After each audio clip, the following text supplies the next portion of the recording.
What's up guys, it's Connor back with another video, and I know it's been a while, but I've been busy with school and stuff. But anyway, I've seen a lot of comments on my tuning video about what mods I've done and how much I've spent on my car and whatnot. So I figured, now that I'm on break, I would do a cost breakdown of all the mods I've done, so you guys know what I have done to the car, and how much I've spent on the car over the past 4 years to get to where it is today, so you guys kind of know what price range you're going to be spending. But anyway, without further ado, let's get straight into the video.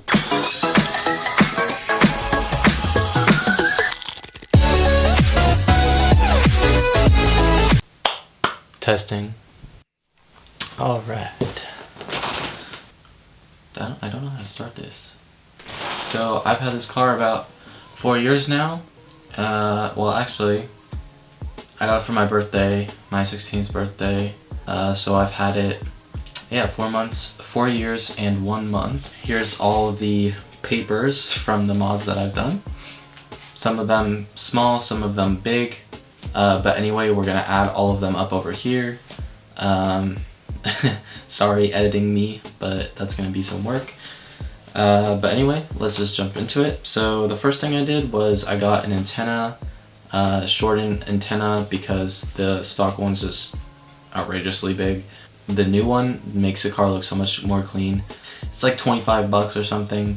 I don't have the receipt for that, but I know that's the first thing I did. Makes the car look a lot better. The roof line looks a lot better. And then so that's 25 bucks. I'll just put that right up here. Second thing, literally, I drove the car stock for about 8 months or so. But the first mod I did, my friend actually told me about Crutchfield, which is a website that allows you to buy like audio equipment and stuff. If you're looking at upgrading your audio equipment for your car, it's a really helpful website. They'll tell you everything you need. You can buy the head unit, the kit that adapts that head unit to your car, and any of like the harnesses and stuff you need to adapt to the car. I think you've seen the inside of my car, the radio. It's a clean install. Doesn't look aftermarket at all. Definitely upgrades the interior, especially if you have the stock one without navigation or anything.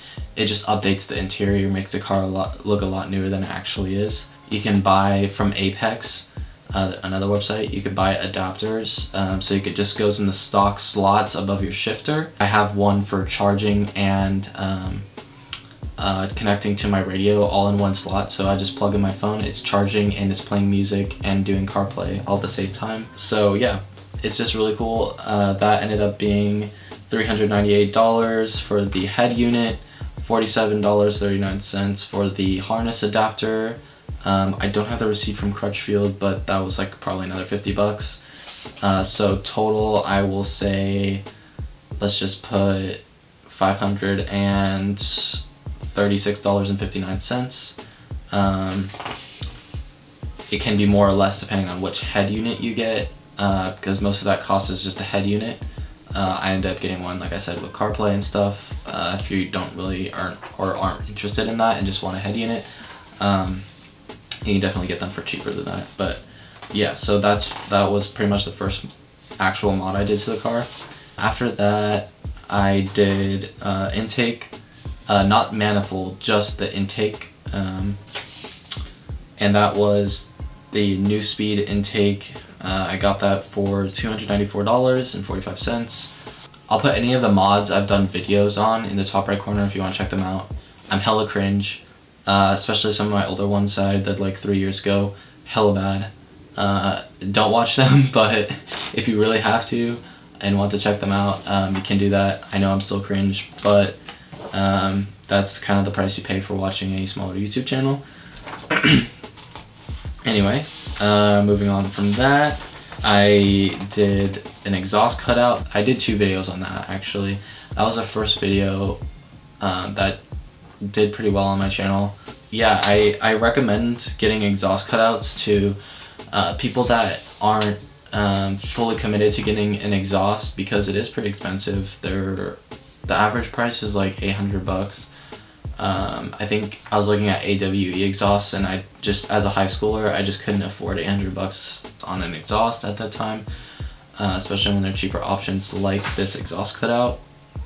I like to tell people that it's like a cheap army tricks, so it's stock when it's off, and then depending on where you put the cutout, it's loud. I put mine right behind the O2 sensor on my downpipe, which is pretty much right after the cat.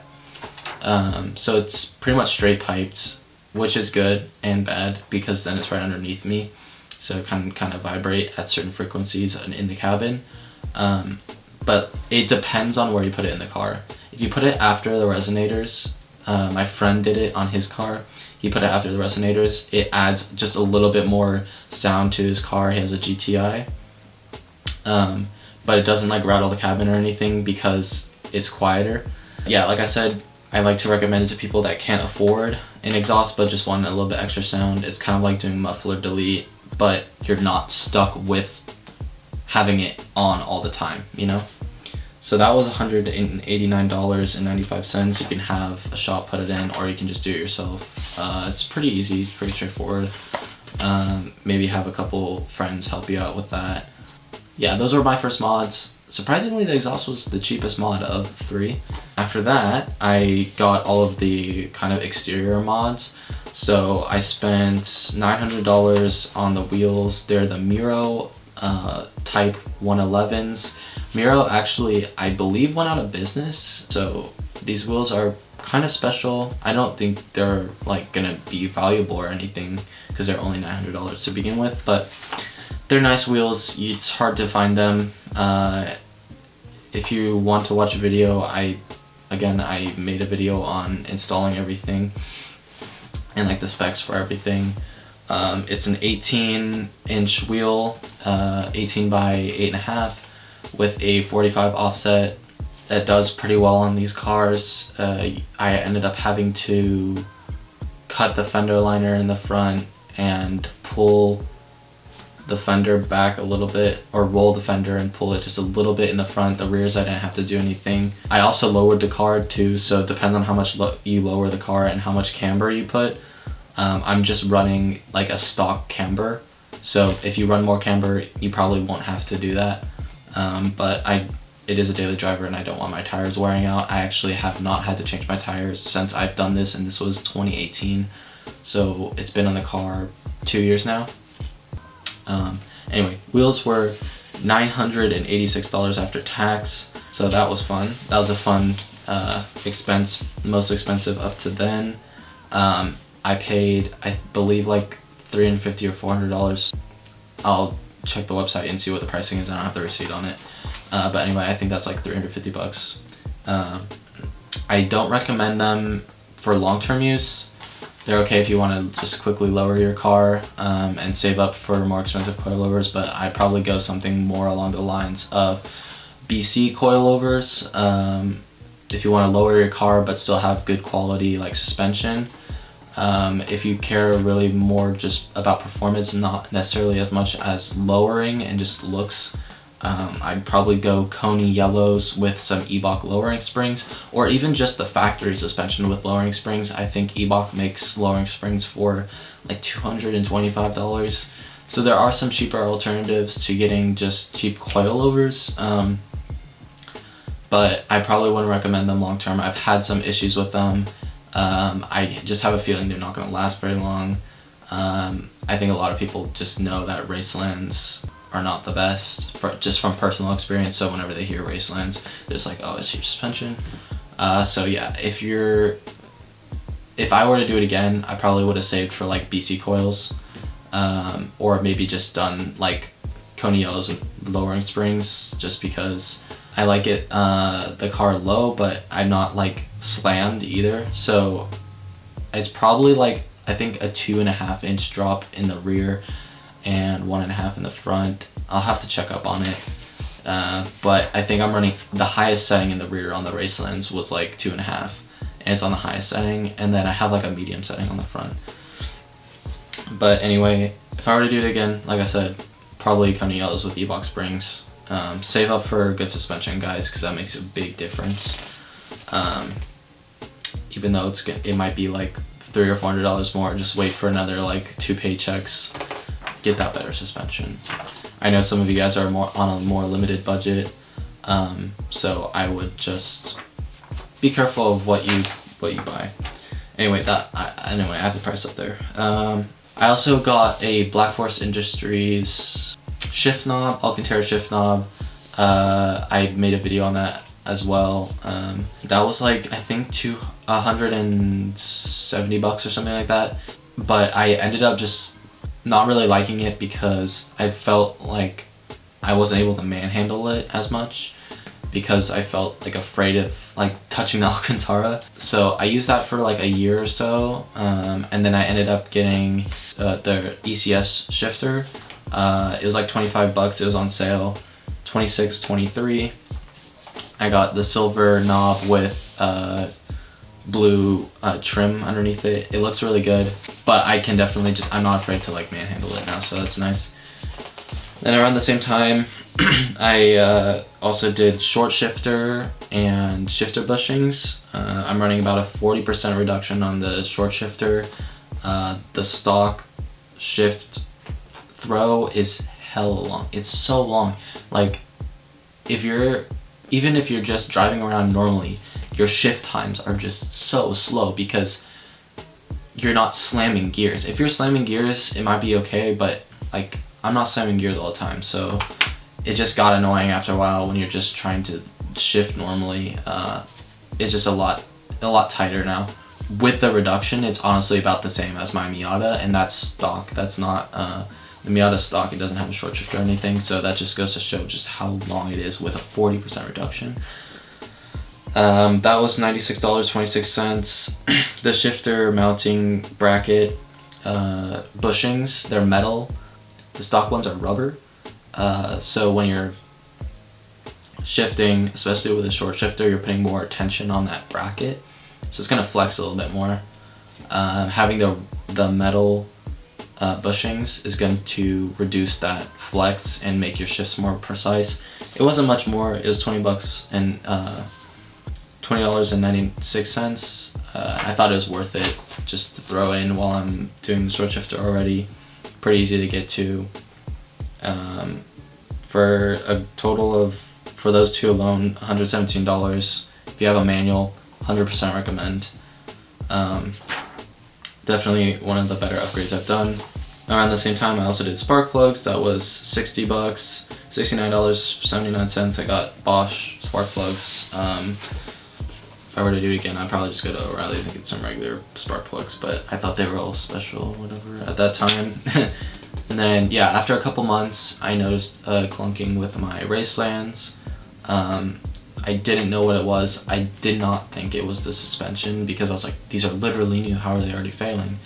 I thought maybe it was the mounts or something like that, so, or the sway bar or something. So I ended up getting a new top mount for the coil, and that wasn't the problem. I took the whole coil out, obviously, to check it. It ended up being that the top part of the coilover, where the shaft goes in, ended up backing out because they screwed on.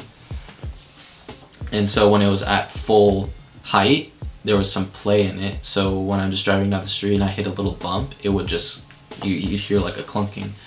I made a video on that as well, so if you guys did make the mistake of buying racelands, then you can fix them. That might be your problem, it might not be. I haven't had a problem with the other side, so it might just be that, just that strut, but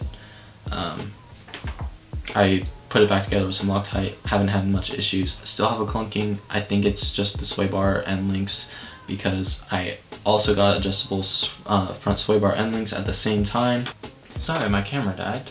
Anyway, yeah, I bought the sway bar end links for $127.95. Yeah, and then after that, I didn't really do much for a while. Kind of just enjoyed the car as it was, even with the clunky racelands. But after that, I upgraded the brakes. The stock brakes are not very good in my opinion. They're just trash. Anyway, So I got slotted rotors. I also upgraded to GLI brakes in the front. I didn't upgrade the calipers, just got the bigger rotors, so you have to get caliper carriers for that. ECS sells a big brake kit, which includes the carriers and the rotors. So you upgrade from a 288 millimeter diameter rotor to a 312. So the benefits would be, just from a physics standpoint, you're going to get more torque, braking torque on the axle, especially when the caliper is further away from the center. So anyway, just from a physics standpoint, you're going to get more braking power. And then if you add like a sportier pad as well, I went with HPS pads because it's a daily. If you're going to be pushing the car, maybe you go to like a HP Plus pad. But for daily, HPS pads are fine.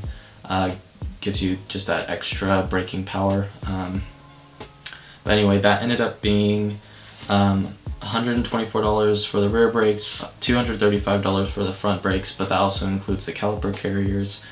And then I had to get the pads, which were $35 for the rear and $98 for the front.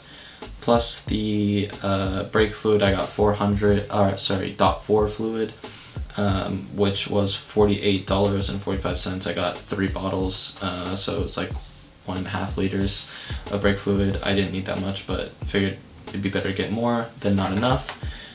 So the brakes without the pads came to $444.43, and the brakes pads themselves came to, I don't know, something like $132 for the pads. But anyway, I think that's a good upgrade because the stock ones are just trash. You're gonna notice a good difference in braking. So don't get drilled. You're not a race car. You can get pad material clogged in the holes. It's prone to cracking. Just get slotted if you're gonna upgrade the rotors, or even honestly just regular blank rotors. Those will work too. Just whatever you do, don't get drilled. Anyway, moving on from that, the last mod I've done to the car, I got a tune, which was $399 plus $150 for the link itself to connect your computer to the car. I made a video on that. I think most of you guys are probably coming from that video. I think it's worth it because if you end up going stage 2, which you have to change out the intake manifold itself, the part that's connected to the engine in the front. It's like $800, I think, for the part, and then you actually only have to pay the difference in the tune between the stage 2 and the stage 1. So the stage 2, I think, is an extra $100 over stage 1, so it's like $500. If you were to just go straight to stage 2, you'd have to pay $500 for the tune, plus $150 for the power link, and $800 for the manifold. If you go stage 1 first, then you're paying $300, or I guess $400 for the tune, plus $150 for the power link, so you're at about $550. And you can enjoy stage 1 without having to do like any mods at all. You're just plugging in your computer. And then if you decide to go stage 2 down the road, then you're only paying $100 for the tune. You already have the power link, $100 for the difference in the tunes, and then $800 for the part. So you're not saving any money, but it ends up being the same price, and you get to enjoy stage 1 tune for a little bit. So you can kind of see that progression. If you have automatic transmission, I know not all of you guys have manuals. Most of you guys are running automatics. I would also recommend pairing it with the TCU tune as well. Some of the benefits you get with the tune is improved throttle response and more mid-range power, but some of the perks you're not going to notice if you don't pair it with the transmission. If you don't pair it with the transmission tune as well, like throttle response, shifting points, I feel like that's going to be more crisp. I don't have experience with that but I know that people have said good things about the transmission tune. Other than that, I haven't done many other mods. There might be a few things here and there. I also had a roof rack at one point. I think I spent like $800 on that, but that was because I was doing mountain biking in high school, so I had to transport my bike places sometimes, so I wouldn't really add that as a mod. That was just something I had to do. So I was like $850 from Yakima, but I also just sold it recently. I think I got like $450 out of it. And then yeah, the last thing I did was tint this past October, not this year, but 2019. I got 20% up front and 5% all the way around in the rear, plus a 5% banner, window banner. California, your state might vary, but in California you're not allowed to have tint in the front two windows. I wanted something that was just a little bit more private, but you know, I'm not just trying to go complete dark so no one can see me. That was just something for me personally. I definitely think it makes the car look a lot better, and I think that was worth it. So yeah, we'll let you guys know in the description if I forget anything, but I think that's about it. I think that should be about, I don't know, the total's gonna be somewhere right here. I think it's somewhere around the $5,000 range. Could be more, could be less. I just feel like that with all the mods, that's kind of where it is. The most expensive being, I didn't say tires. Tires I got for $520. I'm running the Hankook Ventus V12s, 235, 45. That runs pretty well. I've rotated tires once, and I've put probably 8,000 miles on them, but they're still holding up pretty well. I don't know what the prices are for those anymore, but anyway, so that's another $520. Anyways, guys, I hope you enjoyed that cost breakdown. You don't have to follow what I did, but it kind of might give you more of a reference for your own car. But other than that, there are a couple of reasons why I'm making this video and the next couple of videos. I think you guys will find out soon. Anyways, I hope you guys have a happy holidays, and I'll see you in the next video coming soon. Peace.